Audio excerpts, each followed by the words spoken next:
Hello दोस्तों, आपका स्वागत है अपने यूट्यूब चैनल पर। आज हम 30 दिसंबर को हुए सी-टेट 2021 पेपर 1 के ईवीएस के फुल 30 क्वेश्चंस कंप्लीट करेंगे। तो दोस्तों, आपका पहला क्वेश्चन आया था, ईवीएस की एक अध्यापिका की कक्षा में अबू धाबी का एक छात्र है। अध्यापिका का ऑनलाइन कक्षा लेने का नियत समय 10 पूर्वाह्न है। अबू धाबी वाले विद्यार्थी का उसकी ऑनलाइन कक्षा में अपने घर से उपस्थित होने का क्या समय होगा? तो आपका फर्स्ट का ऑप्शन दूसरा सही हो जाएगा, 8:30 पूर्वाह्न, 8:30 पूर्वाह्न। आपका दूसरा क्वेश्चन पूछा गया था, भारत में भोजन बनाने के लिए निम्नलिखित में से किस प्रकार के तेल का उपयोग सबसे कम होता है? तो आपका सेकंड का ऑप्शन पहला सही हो जाएगा, ताड़ का तेल। दोस्तों, अगर आपको ये वीडियोस अच्छे लगते हैं तो इस यूट्यूब चैनल को सब्सक्राइब कीजिएगा, वीडियो को लाइक भी कर दीजिएगा, और आप ऐसी वीडियोस देखना चाहते हैं तो इस यूट्यूब चैनल को विज़िट करें। इस यूट्यूब चैनल पर 2021-22 में हुए सी-टेट पेपर 1 और पेपर 2 के मैक्सिमम शिफ्टों के सॉल्यूशंस ऑलरेडी प्रोवाइड कर दिए गए हैं, तो आप इस यूट्यूब चैनल को विज़िट करें और सभी शिफ्टों के सॉल्यूशंस देख लीजिए। आपका तीसरा क्वेश्चन पूछा गया था, मुख्य अध्यापिका ने ईवीएस की एक शिक्षिका से अपने ऑफिस के अंदर रखने के लिए पौधे चुनने के लिए कहा, वह निम्नलिखित में से कौन सा समूह चुनेगी? तो आपका थर्ड का ऑप्शन दूसरा सही हो जाएगा, एलोवेरा, मनी प्लांट, क्रोटन। आपका फोर्थ क्वेश्चन पूछा गया था, गांवों में यह आम तौर पर देखा जा सकता है कि महिलाएं कैसे अनाज में से भूसी निकालती हैं, इस विधि को कहा जाता है? तो आपका फोर्थ का ऑप्शन तीसरा सही हो जाएगा, निष्पावन, विनोइंग। आपका फिफ्थ क्वेश्चन पूछा गया था, जीवों में एक संबंध जिसमें एक जीव को साहचर्य से लाभ होता है और दूसरे को हानि होती है, कहा जाता है? तो आपका फिफ्थ का ऑप्शन फोर्थ सही हो जाएगा, परजीविता। आपका सिक्स्थ क्वेश्चन पूछा गया था, स्थानिक प्रजातियां हैं, तो आपका सिक्स्थ का ऑप्शन फोर्थ करेक्ट हो जाएगा, एक विशेष क्षेत्र में पाए जाने वाली प्रजातियां। आपका सेवेंथ क्वेश्चन पूछा गया था, निम्नलिखित में से कौन सा वनोन्मूलन के परिणाम हैं? तो आपका सेवेंथ का ऑप्शन तीसरा सही हो जाएगा, ए, बी और डी। वायुमंडलीय तापमान में वृद्धि, वायुमंडल में CO2 के स्तर में वृद्धि और बाढ़ और सूखे जैसी प्राकृतिक आपदाओं के होने की संभावना में वृद्धि। दोस्तों, अगर आपको ये वीडियोस अच्छे लगते हैं तो चैनल को सब्सक्राइब जरूर कीजिएगा, वीडियो को लाइक भी कर दीजिएगा। आपका 8th क्वेश्चन पूछा गया था, ठंडे और गर्म रेगिस्तान को समझने के लिए निम्नलिखित में से कौन से कथन सही हैं? तो आपका 8th का ऑप्शन दूसरा सही हो जाएगा, ए, बी और सी। गर्म रेगिस्तान में अधिक तापमान होता है जबकि ठंडे रेगिस्तान में कम तापमान होता है। गर्म रेगिस्तान में धूप और रेत की अधिकता होती है, ठंडे रेगिस्तान में भूमि बर्फ और हिम से ढकी होती है। गर्म रेगिस्तान लाल या नारंगी होते हैं जबकि ठंडे रेगिस्तान धूसर होते हैं। आपका 9th क्वेश्चन पूछा गया था, वन्य जीवन के संरक्षण के लिए राष्ट्रीय उद्यान महत्वपूर्ण है, भारत में कौन सा राष्ट्रीय उद्यान सबसे पुराना है? तो आपका 9th का ऑप्शन दूसरा सही हो जाएगा, जिम कॉर्बेट राष्ट्रीय उद्यान। आपका 10th क्वेश्चन पूछा गया था, नीचे दिए गए चरणों से बीज के अंकुरण के सही क्रम को पहचानिए। तो आपका 10th का ऑप्शन तीसरा सही हो जाएगा, B, E, D, C, A। बीज एक छेद से पानी को सोखता है, यह बीजावरण को नरम कर देता है और यह फूट जाता है।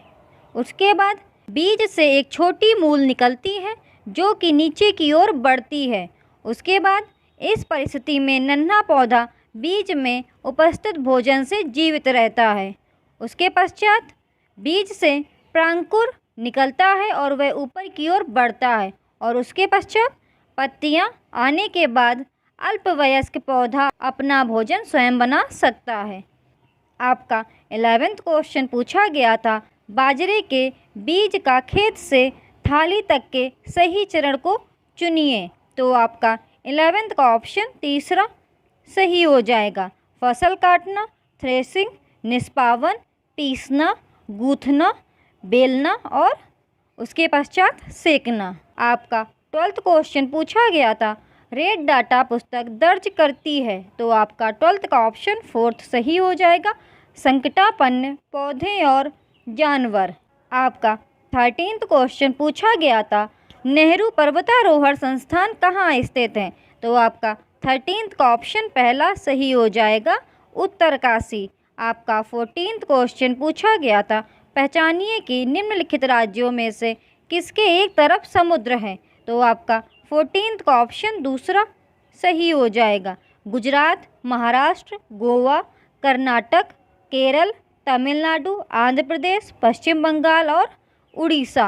आपका 15th क्वेश्चन पूछा गया था, कटाई पर्व खुशी और उल्लास का प्रमुख अवसर होता है, सही कथन को पहचानिए। तो आपका 15th का ऑप्शन दूसरा सही हो जाएगा, ए और डी सही हैं। उत्तर प्रदेश, बिहार और मध्य प्रदेश में तिल संक्रांति मनाई जाती है और महाराष्ट्र में गुड़ी पड़वा, आसाम में बिहू और पश्चिम बंगाल में नबान्न मनाया जाता है। अर्थात आपके इन 4 कथन में से आपके ये 2 कथन सही हैं, इसलिए आपका ऑप्शन दूसरा सही हो जाएगा, ए और डी सही हैं। आपका 16th क्वेश्चन पूछा गया था, लोकेश भूमि भरण और उसके प्रभाव के विषय पर बात कर रहे थे। उन्होंने छात्रों को समीपवर्ती भूमि भरण क्षेत्र पर जाने के लिए कहा और उसके विवरण केस स्टडी तैयार करने के लिए कहा। यह क्रियाकलाप महत्वपूर्ण है क्योंकि। तो आपका 16th का ऑप्शन तीसरा सही हो जाएगा, केवल सी और डी। यह छात्रों के कक्षा से बाहर जाने व आनंद देने में सहायक है। यह छात्रों को समस्या के विश्लेषण तथा उसके हल के विषय में सोचने में सहायक है। आपका 17th क्वेश्चन पूछा गया था, विद्यार्थियों को पर्यावरण समस्याओं तथा उनके समाधान संबंधित मॉडल बनाने और राष्ट्रीय प्रदर्शनी में भाग लेने के लिए कहा जाता है। यह विद्यार्थियों को संलग्न रखने का अच्छा तरीका है क्योंकि। तो आपका 17th का ऑप्शन तीसरा सही हो जाएगा, मॉडल बनाने से विद्यार्थियों में सृजनशीलता और समालोचनात्मक सोच का विकास होता है। आपका 18th क्वेश्चन पूछा गया था, पर्यावरण अध्ययन की शिक्षिका निम्नलिखित में से कौन से क्रियाकलाप का अपने विद्यार्थियों में प्रक्रिया कौशल विकसित करने के लिए उपयोग कर सकती है। तो आपका 18th का ऑप्शन दूसरा सही हो जाएगा, बागवानी करना। दोस्तों, अगर आपको ये वीडियोस अच्छे लगते हैं तो चैनल को सब्सक्राइब जरूर कीजिएगा, वीडियो को लाइक भी कर दीजिएगा। आपका 19th क्वेश्चन पूछा गया था, बगीचे में 2 बर्तनों में बीन के बीज बोए गए। अध्यापक ने राधा को एक बर्तन को छाया में और दूसरा सूर्य के प्रकाश में रखने के लिए कहा। राधा को प्रतिदिन के अवलोकन का रिकॉर्ड रखने को कहा। इससे राधा को सहायता मिलेगी। तो आपका 19th का ऑप्शन दूसरा सही हो जाएगा, अवलोकन कौशल विकसित करने में। आपका 20th क्वेश्चन पूछा गया था, एक पर्यावरण अध्यापक अपने विद्यार्थियों को एक पर्यावरण संरक्षक कैसे बना सकता है, सर्वश्रेष्ठ संभावना चुनिए। तो आपका 20th का ऑप्शन तीसरा सही हो जाएगा, उन्हें अपने इलाके के एक पौधे ऑब्लिक पेड़ का देखभाल करता बनाकर। आपका 21st क्वेश्चन पूछा गया था, निम्नलिखित में से कौन सा उद्देश्य खोज आधारित शिक्षण से प्राप्त होता है। तो आपका 21st का ऑप्शन 4th सही हो जाएगा, केवल ए, बी और सी। विद्यार्थियों की जिज्ञासा में वृद्धि होती है, विद्यार्थियों की सीखने में व्यस्तता और छात्रों में परस्पर सामाजिक अंतःक्रिया। आपका 22nd क्वेश्चन पूछा गया था, छात्रों में शिक्षण योग्यता सुधारने के लिए अनुभवजन्य शिक्षण महत्वपूर्ण है। इनमें से कौन सी उपलब्धि अनुभवजन्य शिक्षण से प्राप्त की जा सकती है। तो आपका 22nd का ऑप्शन पहला सही हो जाएगा, ए, बी और डी, ज्ञानेंद्रिय अनुभव। ठोस अनुभव और कौशल प्रक्रिया में सुधार। आपका 23rd क्वेश्चन पूछा गया था, सचिन सामाजिक आर्थिक अभावग्रस्त पृष्ठभूमि से संबंध रखता है।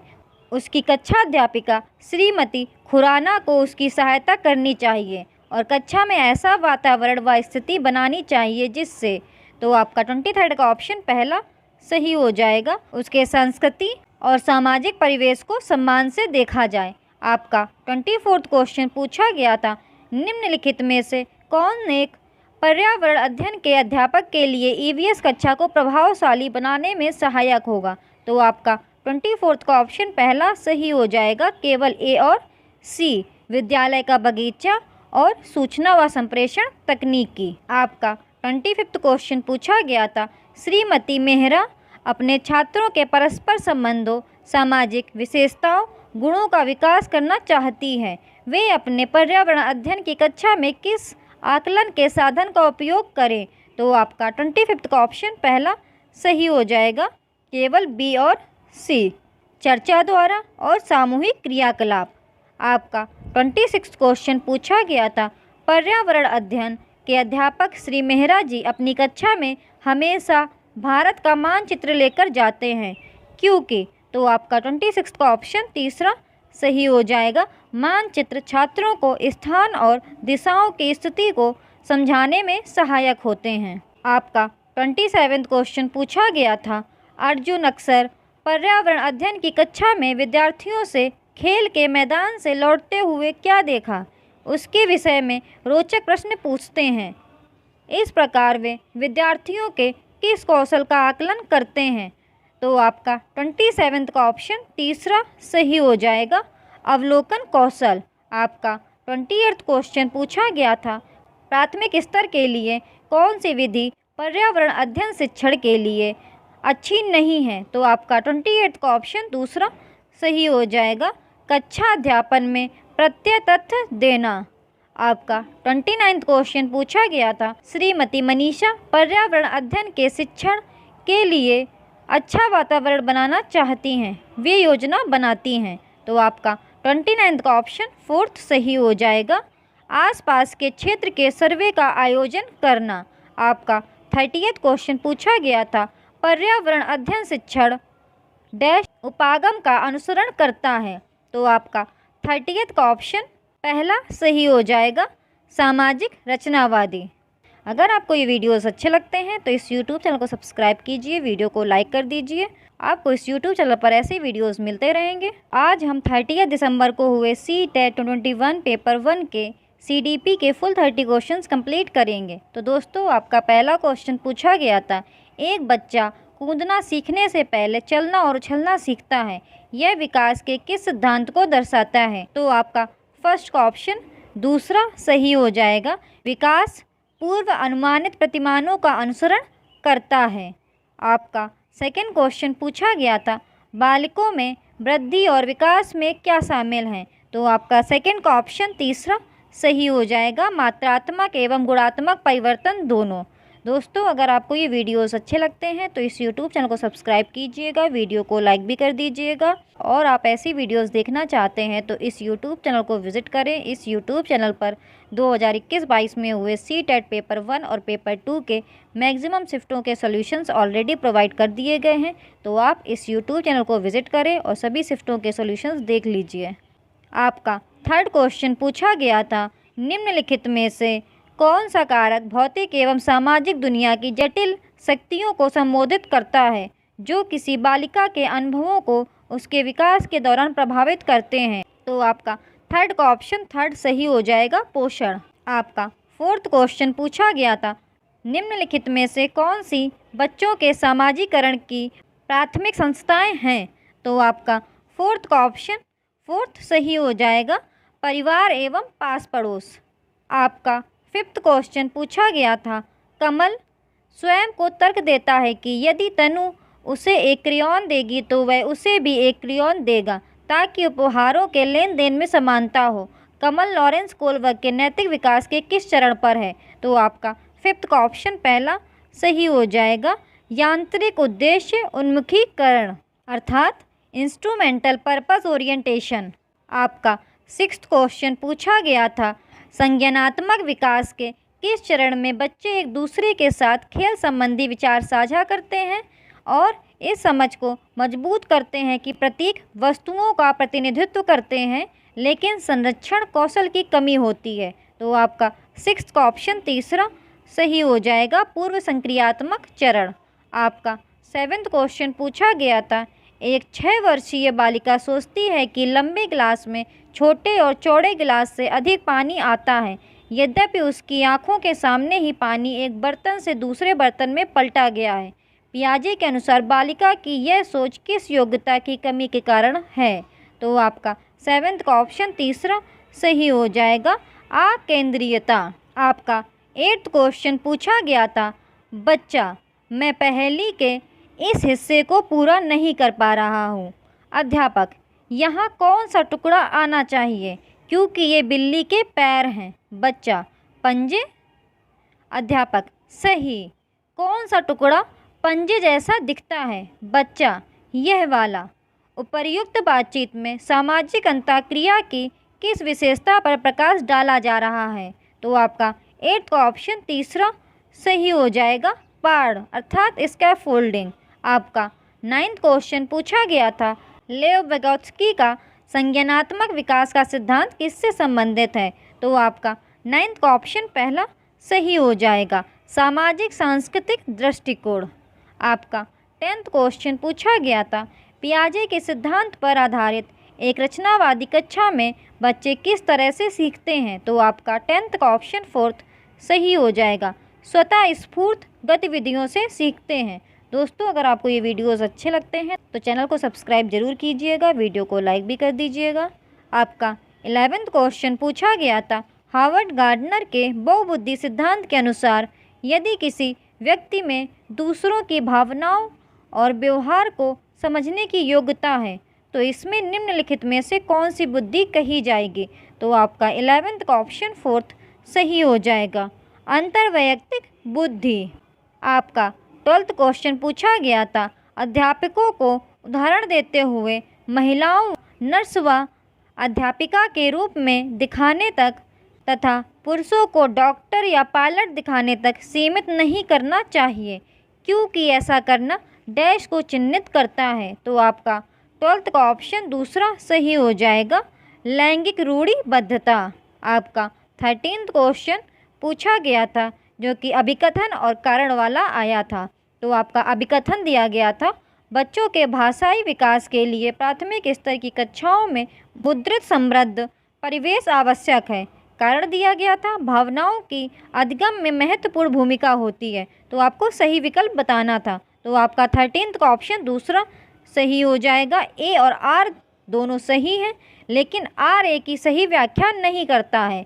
आपका 14th क्वेश्चन पूछा गया था, जब हरजोत को अपने प्रदत्त कार्य में सितारा नहीं मिलता तो वह परेशान हो जाती है। अपने काम के संदर्भ में दी गई किसी भी आलोचनात्मक टिप्पणी के प्रति वह रक्षात्मक रुख अपनाती है। इस संबंध में निम्नलिखित में से कौन सा उपागम सबसे अधिक प्रभावकारी होगा? तो आपका 14th का ऑप्शन पहला सही हो जाएगा, उसे रचनात्मक प्रतिपुष्टि देना और उसे अपने काम को संशोधित करने की अनुमति देना। आपका 15th क्वेश्चन पूछा गया था, निम्नलिखित में से कौन सी पोर्टफोलियो की विशेषता नहीं है? तो आपका 15th का ऑप्शन 4th सही हो जाएगा। पोर्टफोलियो में असंबंध परीक्षण और क्विज होते हैं और अधिगम के उत्पाद को सुनिश्चित करते हैं। आपका 16th क्वेश्चन पूछा गया था, सामान्य कक्षा में विशेष आवश्यकता वाले बच्चों को शामिल करने का उद्देश्य प्राप्त करने के लिए अध्यापक को क्या करना चाहिए? तो आपका 16th का ऑप्शन तीसरा सही हो जाएगा, फर्स्ट, थर्ड और फोर्थ। बालक विशेष के मजबूत पक्ष, रुचियों और आवश्यकताओं की पहचान करना, अधिगम को सहज बनाने के लिए आकलन उक्तियों का अनुकूलन करना और प्रत्येक के लिए वैयक्तिक शिक्षा योजना बनाना। आपका 17th क्वेश्चन पूछा गया था, प्रकाश, ध्वनि, स्पर्श और अन्य सांवेगिक जानकारी के प्रति अति संवेदनशीलता, संचारण में शाब्दिक और अशाब्दिक छेड़ता होना, नित्य क्रमों के अन्य व्यक्तियों पर अति निर्भरता और दूसरों से नज़र चुराना किस प्रकार से पीड़ित बच्चों के प्राथमिक लक्षण हैं? तो आपका 17th का ऑप्शन तीसरा सही हो जाएगा, स्वालीनता विकार। आपका 18th क्वेश्चन पूछा गया था, निम्नलिखित में से कौन सी रणनीति कक्षा में सुविधा वंचित समूहों से आने वाले बच्चों को शामिल करने के लिए प्रभावशाली नहीं रहेगी? तो आपका 18th का ऑप्शन फोर्थ सही हो जाएगा, समूह संबद्धता के आधार पर पृथक पृथक बैठने की व्यवस्था करना। आपका 19th क्वेश्चन पूछा गया था, अध्यापक किस तरह से रचनात्मक चिंतन को पोषित कर सकते हैं? तो आपका 19th का ऑप्शन तीसरा सही हो जाएगा, शिक्षार्थियों को समस्याओं के समाधान के लिए भिन्न भिन्न तरीके अपनाने के अवसर देना। आपका 21st क्वेश्चन पूछा गया था, बच्चों को किसी समस्या का समाधान ढूंढने में किस क्रम को अपनाना चाहिए? तो आपका 21st का ऑप्शन तीसरा सही हो जाएगा, समस्या को परिभाषित करना, समस्या का विश्लेषण करना, परिकल्पना बनाना और परिकल्पना का परीक्षण। आपका 22nd क्वेश्चन पूछा गया था, वह शिक्षिका जो यह मानती है कि उसकी कक्षा का प्रत्येक छात्र अधिक अध्ययन करने से अपना प्रदर्शन सुधारने में सक्षम है, बच्चों की सफलता का श्रेय किसको देती है? तो आपका 22nd का ऑप्शन दूसरा सही हो जाएगा, बच्चों के प्रयत्न को। दोस्तों, अगर आपको ये वीडियोस अच्छे लगते हैं तो इस YouTube चैनल को सब्सक्राइब ज़रूर कीजिएगा, वीडियो को लाइक भी कर दीजिएगा। दोस्तों, अभी चैनल की स्टार्टिंग है तो आप लोग अगर एक एक को भी अपने फ्रेंड सर्कल में शेयर करेंगे तो इस YouTube चैनल को बूस्ट मिलेगा। तो प्लीज़ अपने फ्रेंड सर्कल में ही सिर्फ एक एक दोस्त को ही शेयर कर दीजिए। आपका 23rd क्वेश्चन पूछा गया था, एक अध्यापक को बहुत अधिक अपेक्षाएं किससे रखनी चाहिए? तो आपका 23rd का ऑप्शन दूसरा सही हो जाएगा, लिंग और वर्ग को ध्यान में न रखते हुए सभी विद्यार्थियों से। आपका 24th क्वेश्चन पूछा गया था, किस दृष्टिकोण के अनुसार अधिगम एक सक्रिय एवं सामाजिक प्रक्रिया है? तो आपका 24th का ऑप्शन पहला सही हो जाएगा, सामाजिक संरचनावादी। आपका 25th क्वेश्चन पूछा गया था, पीटर कहता है मैं असफल हूँ क्योंकि मैं मूर्ख हूँ और इसका मतलब है कि मैं हमेशा ही असफल होऊंगा, यह क्या दर्शाता है? तो आपका 25th का ऑप्शन फोर्थ सही हो जाएगा, सीखी हुई निसहायता अर्थात बेचारगी। आपका 26th क्वेश्चन पूछा गया था, राष्ट्रीय शिक्षा नीति 2020 के अनुसार डैश का प्रयोग डैश को प्रोत्साहित करने के लिए करना चाहिए? तो आपका 26th का ऑप्शन तीसरा सही हो जाएगा, अनुभव जनित अधिगम समालोचनात्मक चिंतन। आपका 27th क्वेश्चन पूछा गया था, छात्रों के अधिगम में सुधार होने की संभावना कब होती है? तो आपका 27th का ऑप्शन दूसरा सही हो जाएगा, जब अध्ययन सामग्री को वैचारिक संरचनाओं में व्यवस्थित किया जाता है। आपका 28th क्वेश्चन पूछा गया था, निम्नलिखित में से कौन सी अध्यापिका अकादमिक अधिगम समय को बढ़ाने में प्रभावशाली होगी? तो आपका 28th का ऑप्शन दूसरा सही हो जाएगा। आपका 29th क्वेश्चन पूछा गया था, जब कोई बच्चा परीक्षा में सफल होता है तो इसका मतलब क्या है? तो आपका 29th का ऑप्शन 4 सही हो जाएगा, यह प्रणाली की असफलता है। आपका 30th क्वेश्चन अभिकथन और कारण वाला पूछा गया था। तो आपका अभिकथन दिया गया था, बच्चों को अर्थ निर्माण में उनकी अंतर्निहित रुचि को बढ़ावा देने के लिए वस्तुओं के बदलाव, प्रयोग, मस्तिष्क उद्वेलन और चर्चा जैसे अवसर प्रदान करने की आवश्यकता है। कारण दिया गया था, अधिगम की प्रकृति क्रियाशील और सामाजिक है। तो आपको सही विकल्प बताना था। तो आपका 30th का ऑप्शन पहला सही हो जाएगा, ए और आर दोनों सही हैं और आर ए की सही व्याख्या करता है। दोस्तों, अगर आपको ये वीडियोस अच्छे लगते हैं तो इस YouTube चैनल को सब्सक्राइब जरूर कीजिएगा, वीडियो को लाइक भी कर दीजिएगा। Thank you for watching the videos. आपको इस YouTube चैनल पर ऐसी वीडियोज़ मिलते रहेंगे, प्लीज़ आप YouTube चैनल को सब्सक्राइब जरूर कर लीजिए।